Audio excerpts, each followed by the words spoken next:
Hello guys, good morning all of you and welcome back to our channel again. हम discuss कर रहे थे 12th chapter nature of light यानी प्रकाश की प्रकृति के बारे में। और लास्ट क्लास में हमने डिस्कस किया था फ्रॉनहोफर सिंगल स्लिट डिफ्रैक्शन के बारे में कि किस प्रकार से जब किसी सिंगल स्लिट से कोई समतल तरंगाग्र टकराता है तो उसका विवर्तन होता है और स्क्रीन पर हमें 3 सिचुएशंस दिखती हैं। उन तीनों सिचुएशन के बारे में हमने डिस्कस किया था। पहला, हमें सेंट्रल मैक्सिमा दिखता है, स्क्रीन पर सेंटर में एक मैक्सिमा बनता है जहाँ पे प्रकाश की तीव्रता ज़्यादा होती है और उसके दोनों साइड सेकेंडरी मिनिमा और सेकेंडरी मैक्सिमा बनते हैं। मतलब उसके दोनों साइड प्रकाश की तीव्रता दिखती भी है और नहीं भी दिखती है। हमने ये भी डिस्कस किया था कि सेकेंडरी मिनिमाज जो है वहाँ पे प्रकाश का विनाशी व्यतिकरण होने के कारण तीव्रता 0 हो जाती है, मतलब अंधेरा दिखाई देगा। और सेकेंडरी मैक्सिमाज पे प्रकाश का संपोषी व्यतिकरण नहीं होता, लेकिन प्रकाश का कुछ भाग पहुंचता है और उसकी वजह से वहाँ प्रकाश की तीव्रता दिखाई देती है। उसमें हमने ये भी देखा था कि किसी बिंदु पे प्रकाश का 1/3 पोर्शन पहुँचता है, किसी बिंदु पे प्रकाश का 1/5 पोर्शन पहुँचता है, किसी बिंदु पे प्रकाश का 1/7 पोर्शन पहुँचता है। यानी जैसे जैसे हम सेंट्रल मैक्सिमा से दूर होते जाते हैं वैसे वैसे प्रकाश की तीव्रता घटती जाती है। तो अगर हम इसकी इंटेंसिटी और उसके एंगुलर सेपरेशन के बीच में ग्राफ ड्रॉ करें तो उस इंटेंसिटी का डिस्ट्रीब्यूशन किस प्रकार से हमें प्राप्त होता है उसके बारे में हम चर्चा करते हैं। उसी के साथ हम ये भी डिस्कस करेंगे कि जो सेंट्रल मैक्सिमा हमें मिलता है उस सेंट्रल मैक्सिमा की जो विड्थ होती है, उसकी जो चौड़ाई होती है, वो बाकी के मैक्सिमास की तुलना में डबल होती है, यानी कि दुगनी होती है। तो इन सभी के बारे में आज के इस लेक्चर में हम डिस्कस करेंगे। तो चलिए शुरू करते हैं आज का सेशन। हमने बेसिकली डिस्कस किया था कि फ्रॉनहोफर एकल झिरी विवर्तन में हमारे पास 3 सिचुएशन मिलती हैं। पहला हमें जो मिलता है वो होता है सेंट्रल मैक्सिमा। सेंट्रल मैक्सिमा का मतलब गाइस, हमें सेंटर में एक ज़्यादा तीव्रता वाला क्षेत्र दिखाई देता है। और क्यों दिखाई देता है? क्योंकि यहाँ सेंटर पर पहुँचने वाली प्रत्येक तरंगिकाओं के बीच में पथांतर 0 होता है और इसकी वजह से संपोषी व्यतिकरण होता है और तीव्रता बढ़ जाती है, इसलिए हमें सेंट्रल मैक्सिमा दिखाई देता है। सेकंड हमने कंडीशन जो बात करी थी वो थी सेकेंडरी मिनिमास की। सेकेंडरी मिनिमा, अब देखिए सेकेंडरी मिनिमास जो है उसमें हमने क्या बात करी थी? सेकेंडरी मिनिमास के लिए हमने ये बात करी थी कि पथांतर जो है हमारे पास डेल्टा, उसका मान n लैम्डा के बराबर होना चाहिए। मतलब पथांतर का मान या तो लैम्डा के बराबर या 2 लैम्डा या 3 लैम्डा या 4 लैम्डा इस तरह से होना चाहिए, जिसके बारे में हम पढ़ चुके हैं। और हमने पढ़ा था कि पथांतर का मान a sin थीटा के बराबर होता है। पथांतर होता है a sin थीटा, जहाँ a क्या होती है? a होती है स्लिट की चौड़ाई, स्लिट विड्थ, स्लिट की चौड़ाई होती है, ठीक है। और थीटा क्या होता है? थीटा बेसिकली एंगुलर सेपरेशन होता है। तो अब देखिए यहाँ से हमने पुट किया था तो हमारे पास आया था a sin थीटा बराबर n लैम्डा। और चूंकि हमने लिखा था कि इसमें एंगल बहुत कम होता है तो sin थीटा को हम सीधा थीटा लिखते थे, तो ये सीधा आ जाता था a थीटा बराबर n लैम्डा। और हमने यहीं से लिखा था थीटा बराबर n लैम्डा अपॉन a। ये बेसिकली क्या दर्शाता है? यहाँ पे ये थीटा जो है वो दर्शाता है एंगुलर पोजीशन या एंगुलर सेपरेशन। थीटा बेसिकली क्या दर्शाता है? सेकेंडरी मिनिमा की एंगुलर पोजीशन दर्शाता है। जब n बराबर 1 रखेंगे तो वो पहले सेकेंडरी मिनिमा की एंगुलर पोजीशन को दर्शाएगा, n बराबर 2 रखेंगे तो वो दूसरे मिनिमा की सेकेंडरी एंगुलर पोजीशन को दर्शाएगा। तो ये बेसिकली क्या शो करता है? ये शो करता है angular position of secondary minima. ये सेकेंडरी मिनिमा की एंगुलर पोजीशन को शो करता है, ठीक है। सिमिलरली हमने तीसरी सिचुएशन देखी थी सेकेंडरी मैक्सिमा की। तो हमने सेकेंडरी मैक्सिमा में क्या देखा था? सेकेंडरी मैक्सिमा या सेकेंडरी मैक्सिमास की अपन सीधे बात करेंगे।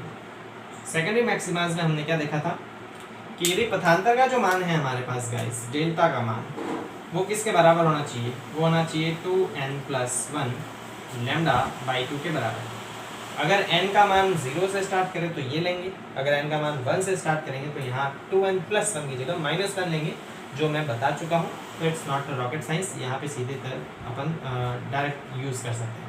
जनरली n की वैल्यू 1 से कंसीडर की जाती है, तो 2n + 1 की जगह हम 2n - 1 ले, तो यहाँ -1 लिखूँ तो भी कोई फर्क नहीं पड़ेगा। यहाँ मैं n की वैल्यू 0 से ले रहा हूँ, अगर मैं 1 से लूँगा तो यहाँ पे -1 आ जाएगा। क्लियर?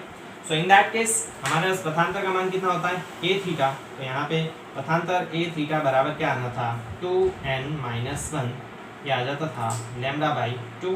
तो थीटा बराबर आ जाता था 2n - 1 लैम्डा और अपॉन 2a। ये इक्वेशन किसको रिप्रेजेंट करती है, ये इक्वेशन रिप्रेजेंट करती है एंगुलर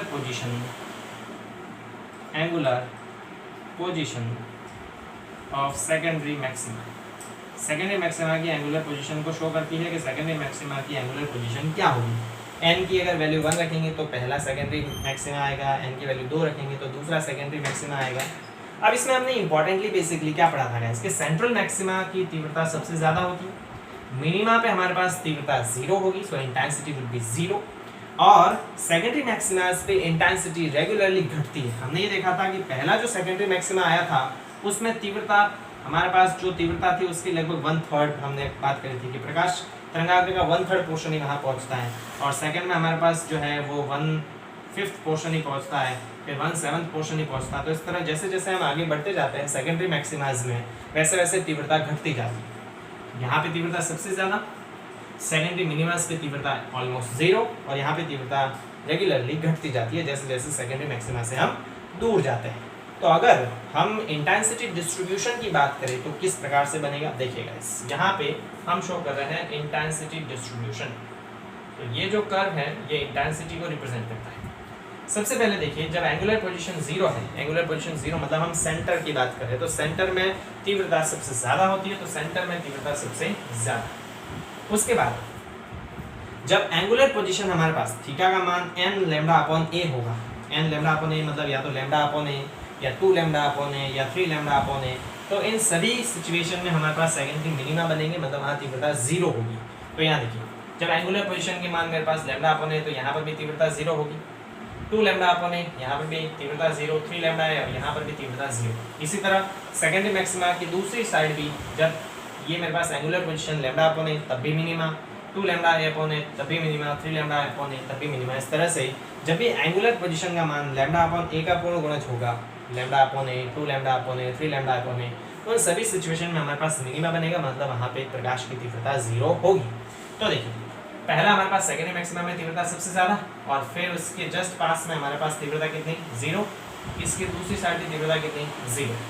ठीक, अब दो मिनिमास के बीच में एक मैक्सिमा बनता है, तो दो मिनिमास के बीच में एक मैक्सिमा बनेगा, लेकिन उस मैक्सिमा की जो तीव्रता होगी, सेकेंडरी मैक्सिमा की तीव्रता कम होती जाएगी। पहले मान लेते हैं 1/3 हुई, फिर 1/5 हुई, 1/7, तो जैसे जैसे अपन सेकेंडरी मैक्सिमा से में आगे बढ़ते जाएंगे वैसे वैसे उसकी तीव्रता घटती जाएगी।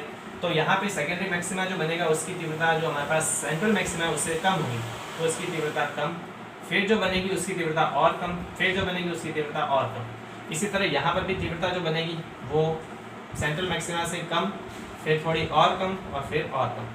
तो ये बेसिकली इसकी इंटेंसिटी डिस्ट्रीब्यूशन का हमारे पास कर्व प्राप्त होगा, जहाँ पे सेंट्रल मैक्सिमा की तीव्रता सबसे ज़्यादा, देखिए सेंट्रल मैक्सिमा की तीव्रता हमारे पास क्या है, सबसे ज़्यादा, उसके दोनों साइड जब हमारे पास angular situation λ/a, 2 λ/a, 3 λ/a इस तरह से होगी, तो हमारे पास तीव्रता कितनी आएगी, 0। मतलब यहाँ पे हमारे पास ये बनेगा फर्स्ट सेकेंडरी मिनिमा, ये बनेगा सेकेंड सेकेंडरी मिनिमा, ये बनेगा थर्ड सेकेंडरी मिनिमा एक साइड। इसी तरह से इसकी दूसरी साइड भी ये बनेगा फर्स्ट सेकेंडरी मिनिमा, ये सेकेंड सेकेंडरी मिनिमा, ये थर्ड सेकेंडरी मिनिमा।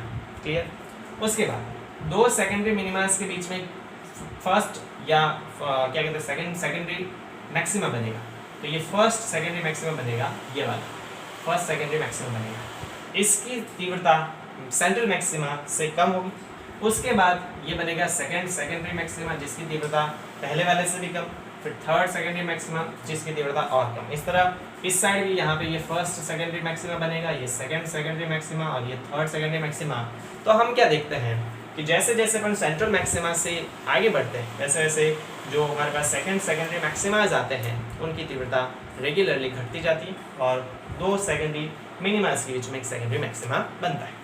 तो ये बेसिकली किसको रिप्रेजेंट करता है, ये रिप्रेजेंट करता है इंटेंसिटी डिस्ट्रीब्यूशन को, कि किसी भी फ्राउनहोफर सिंगल स्लिट डिफ्रैक्शन में इंटेंसिटी डिस्ट्रीब्यूशन कुछ इस प्रकार से होता है। क्लियर? अब यहाँ पे हम गाइस इंपॉर्टेंट चीज़ ज्ञात करेंगे। क्या ज्ञात करेंगे? हम इस सेकेंडरी मैक्सिमा, ये जो मेरे पास सेंट्रल मैक्सिमा है, उस सेंट्रल मैक्सिमा की हम विड्थ फाइंड आउट करेंगे कि ये कितना चौड़ा बनता है, और हम ये जो सेकेंडरी मैक्सिमास हमारे पास बन रहे हैं, इन सेकेंडरी मैक्सिमास की भी विड्थ फाइंड आउट करेंगे, और इन दोनों में रिलेशन देखेंगे कि सेकेंडरी मैक्सिमास की विड्थ सेंट्रल मैक्सिमा की विड्थ में क्या रिलेशन होता है। तो पहले आप इसका स्क्रीनशॉट ले लीजिए और देन आफ्टर मैं इसको रफ कर देता हूँ। ठीक है, चलिए। सो आई होप आपने लिख लिया होगा, मैं इसको रफ कर देता हूँ।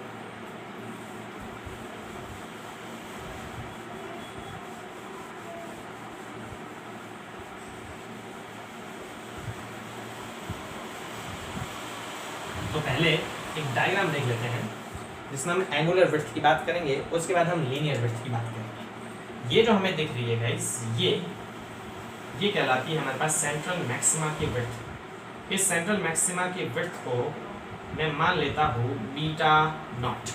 ये जो हमारे पास सेंट्रल में मैक्सिमा बनेगा उसकी विड्थ को मैं मान लेता हूँ बीटा नॉट, यहाँ से लेके यहाँ।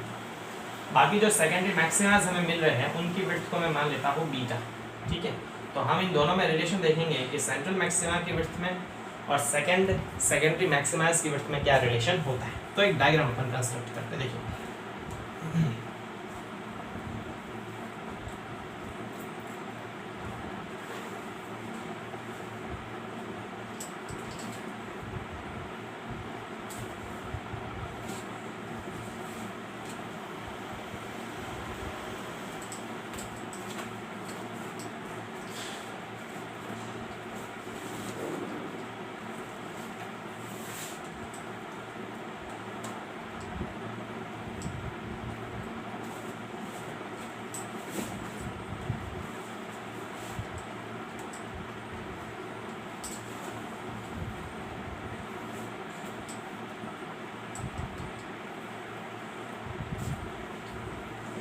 मान लेते हैं कि ये हमारे पास सेंट्रल मैक्सिमा ऑब्टेन होता है। ये जो मैंने बनाया ये हमारे पास मान लेता है कि सेंट्रल मैक्सिमा है। ठीक है, स्क्रीन पर मैं सेंट्रल मैक्सिमा मिलता है और ये स्लिट है।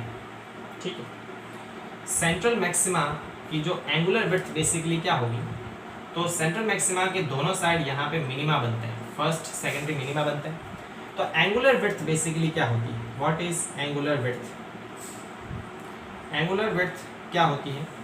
एंगुलर विड्थ होती है angular separation between two secondary मिनिमास in either direction of the central maxima. यानी कि हमारे पास जो सेंट्रल मैक्सिमा मिला है गाइस, ये जो सेंट्रल मैक्सिमा हमें दिख रहा है, इस सेंट्रल मैक्सिमा के दोनों साइड जो हमारे पास मिनिमास बन रहे हैं, उन मिनिमास के बीच का जो एंगुलर सेपरेशन है उसे हम इसकी एंगुलर विड्थ कहते हैं। तो मान लेते हैं कि ये वाला एंगल थीटा है और ये वाला एंगल भी कितना है? थीटा। तो हमारे पास जो सेंट्रल मैक्सिमा है उसकी एंगुलर विड्थ कितनी आएगी? 2 थीटा आएगी। तो सेंट्रल मैक्सिमा की एंगुलर विड्थ जो है, angular width of central maxima वो कितने आएगी? वो आएगी 2 थीटा के बराबर। जो सेंट्रल मैक्सिमा है उसकी एंगुलर विड्थ 2 थीटा के बराबर आएगी। मान लेते हैं स्लिट और इस पर्दे के बीच की डिस्टेंस है कैपिटल डी, और ये जो सेंटर पॉइंट है इसको मैं मान लेता हूँ सी, ऊपर वाले को ए और नीचे वाले को बी। क्लियर? तो हमें निकालना है इसकी एंगुलर विड्थ। तो देखिए एंगुलर विड्थ हम किस प्रकार से निकाल सकते हैं, यहाँ पे हम देखें तो एंगुलर विड्थ जो 2 थीटा आएगी उसके लिए हम क्या करेंगे, पहले ये थीटा निकाल देते हैं। तो ये थीटा बेसिकली क्या दर्शाता है? ये थीटा दर्शाता है इस सेकेंडरी मिनिमा की एंगुलर पोजीशन को। और हमने पढ़ा है कि मिनिमा के केस में हमने क्या पढ़ा था, फॉर सेकेंडरी मिनिमा के केस में ए थीटा बराबर होता है एन लैम्डा, यानी थीटा बराबर होता है एन लैम्डा अपॉन ए।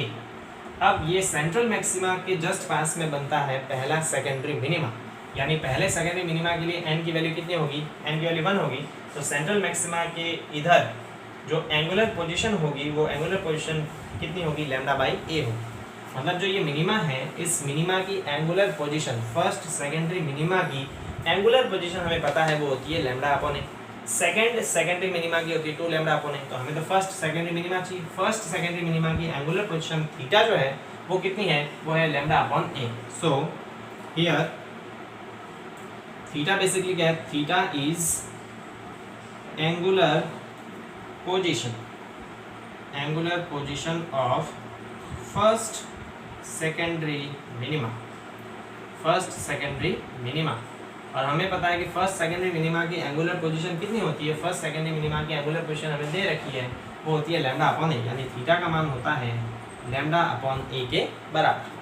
तो angular width of central maxima कितनी होती है, 2 थीटा। तो यहाँ पे एंगुलर विड्थ मेरे पास कितनी आ जाएगी, एंगुलर विड्थ 2 थीटा किसके बराबर आ जाएगा, ये आ जाएगा 2 लैम्डा अपॉन ए के बराबर। ये मेरे पास किसकी वैल्यू आ गई, ये मेरे पास वैल्यू आई है इस सेंट्रल मैक्सिमा की एंगुलर विड्थ।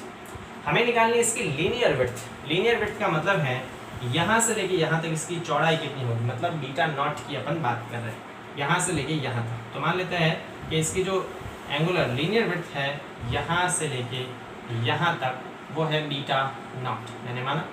अब इस बीटा नॉट को निकालना तो हम क्या करेंगे, यहाँ से लेके यहाँ तक की दूरी हमें पता चल जाए तो इसका जस्ट क्या कर देंगे, डबल। तो हम निकालते हैं इसकी linear width of central maxima beta not.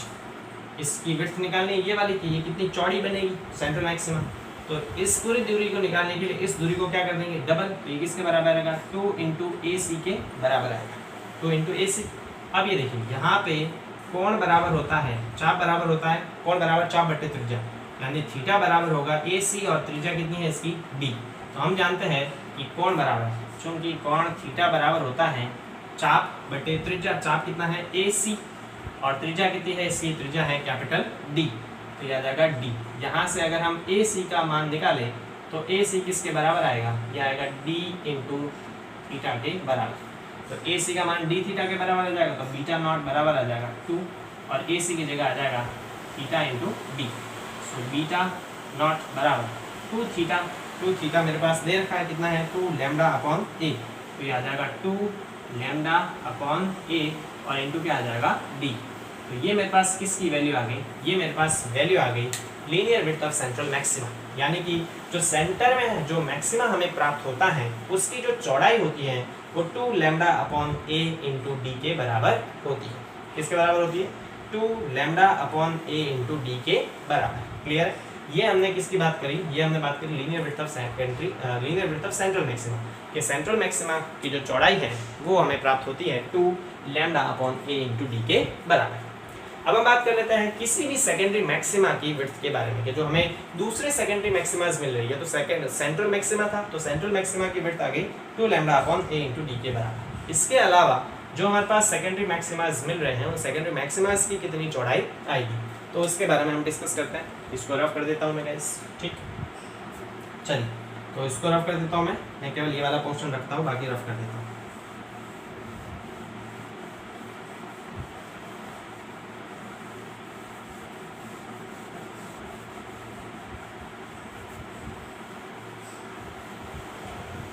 ये जो मेरे पास वैल्यू आई है ये आई है 2 लैम्डा अपॉन ए इंटू डी के बराबर। तो मैं इसको यहाँ पे लिख देता हूँ और यहाँ से रफ कर देता हूँ।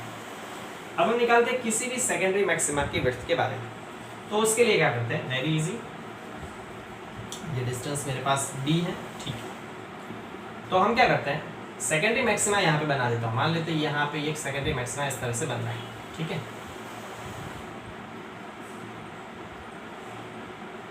ये इस तरह से यहाँ पे एक सेकेंडरी मैक्सिमा बन रहा है। क्लियर है, क्या बन रहा है, सेकेंडरी मैक्सिमा। किसी भी सेकेंडरी मैक्सिमा की अपन बात कर सकते हैं। तो मान लेते हैं यहाँ पे एक सेकेंडरी मैक्सिमा बन रहा है। तो ये वाला अगर मान लेते हैं मिनिमा फर्स्ट मिनिमा ना होके अगर nth मिनिमा हो, कितना मिनिमा हो, nth मिनिमा, तो इससे जस्ट आगे वाला ये जो मिनिमा बनेगा वो कितना बनेगा, वो बनेगा n+1th मिनिमा। क्या बताया मैंने, हमें निकालना है इस सेकेंडरी मैक्सिमा के विड्थ के बारे में। तो हम क्या करते हैं, मान लेते हैं ये जो मिनिमा है वो पहला मिनिमा ना होकर के इस तरह हमें बहुत सारे मिनिमा मिलेंगे। तो इसमें ये वाला मान लेते हैं हम nth मिनिमा, तो इससे आगे वाला जो मिनिमा मिलेगा वो आएगा n+1th मिनिमा। तो हम क्या करें, इसकी विड्थ निकालने के लिए nth मिनिमा की एंगुलर पोजीशन और n+1th मिनिमा की एंगुलर पोजीशन में से हम इसको माइनस करेंगे। तो हम क्या करते हैं, मान लेते हैं ये जो मेरे पास एंगल आ रहा है ये एंगल हमें पता होना चाहिए, ठीक है। तो ये वाला एंगल हम मान लेते हैं, अब मेरे पास है थीटा, ठीक है। ये वाला एंगल हम यहाँ से अब रफ कर देते हैं और ये वाला एंगल मान लेते हैं थीटा। हम क्या करते हैं, ये पूरा एंगल मेरे पास मान लेते हैं थीटा 1 और ये मान लेते हैं थीटा 2। तो हम इस सेकेंडरी मैक्सिमा की पहले क्या ज्ञात करेंगे, एंगुलर विड्थ। तो एंगुलर विड्थ ज्ञात करें अगर हम, angular width of secondary maxima, angular width of secondary maxima ज्ञात करने के लिए हम क्या ज्ञात करेंगे, इस n+1 जो मेरे पास मिनिमा है उसकी एंगुलर पोजीशन में से nth मिनिमा की एंगुलर पोजीशन को माइनस करेंगे। ये वाली जो है थीटा 1 किसकी एंगुलर पोजीशन है, nth मिनिमा की। थीटा 2 किसकी एंगुलर पोजीशन है, n+1 मिनिमा की। तो हमें अगर ये एंगुलर विड्थ निकालनी है, ये विड्थ निकालनी है इतनी वाली, तो हमें क्या करना पड़ेगा, इस पूरे एंगल में से इस एंगल को माइनस करना पड़ेगा।